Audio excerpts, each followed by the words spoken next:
জজ করে ছেলে কি করলো সেখানে আমরা যাই না বেকুব টাকা, কারণ আমার তো টাকা আত্মসাৎ করতে হয় 14 কোটি টাকা, আমার পিছনে 5 কোটি টাকা খরচ করে মামলা থেকে নেই পাই যায়, তাহলে তাদের 9 কোটি টাকা সেভ হবে।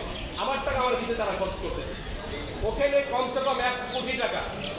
এর সাথে জড়িত ছিলেন আইন উপদেষ্টা, ওই জজ কোর্টের বিচার আইন সম্পাদক, জজ কোর্টের সিনিয়র অ্যাডভোকেট গাজী মজিবুর হিরো সাহেব, তার প্রভাবের কারণে এবং সিএনএ জড়িত হয়ে সেটাকে আসামিদেরকে জামিন প্রদান করে।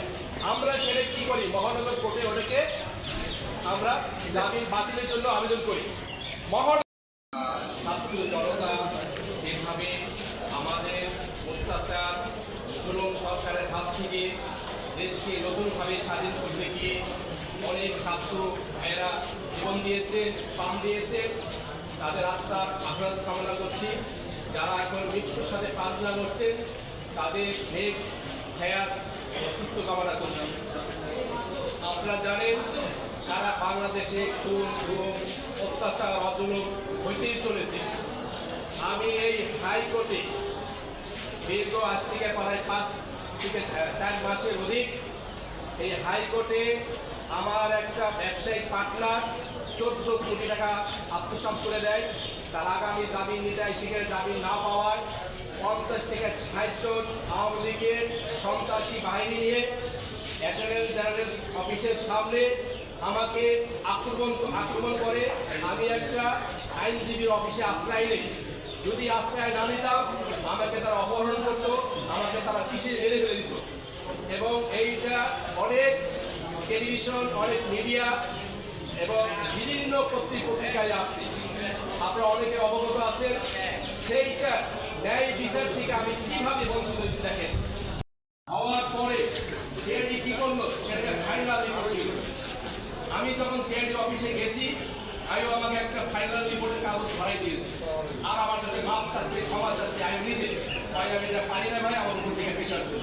কে প্রেশার ছিল? এসপি আনিসুর রহমান, এএসপি সালাউদ্দিন, আর উপরের 6 লিডার কে ছিল মোহাম্মদ আলী। এবং সেই কল রেকর্ড আমার কাছে আছে, রেকর্ড আপনাদেরকে আমি দিতে পারবো। তাহলে দেখেন এই যে অর্থ, ব্যাপক পরিমাণ অর্থ দিয়ে আমি ন্যায্য বিচার থেকে বঞ্চিত হলাম। আমার দাবি হলো আমার মতো ন্যায্য বিচার থেকে বঞ্চিত না হয়। এই অসৎ অফিসাররা যেখানে যাবে বাংলাদেশে, সেখানে মানুষের কাছ তাদের কাছ থেকে মানুষের কোনো ন্যায় বিচার পাবে না। আমার আপনাদের কাছে জোর দাবি, আপনারাও স্বাধীনভাবে কিছু বলতে পারেন নাই, কথা বলতে পারেন নাই।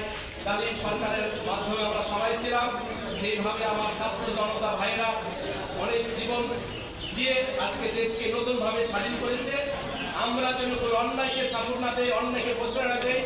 এই আনিসুর রহমান এসপি যেখানে যাবে সেখানে তো এই এরকম অসৎ ঘটনা ঘটাবে। আজকে জানেন সাকিব হোসেন আসামিকে জামিন বাতিল করে নির্দেশ দিল যে আসামিদেরকে অ্যারেস্ট করা হবে। ওই সময় আপনার সাবেক আইনমন্ত্রী কামরুল সাহেব সে নিউজভাবে সুপারিশ করার পরে আসামিদেরকে কি বললো, জামিন বাতিল করে নিম্ন কোর্টে হাজির হওয়ার জন্য বলে 7 দিন সময় দিই ভাই।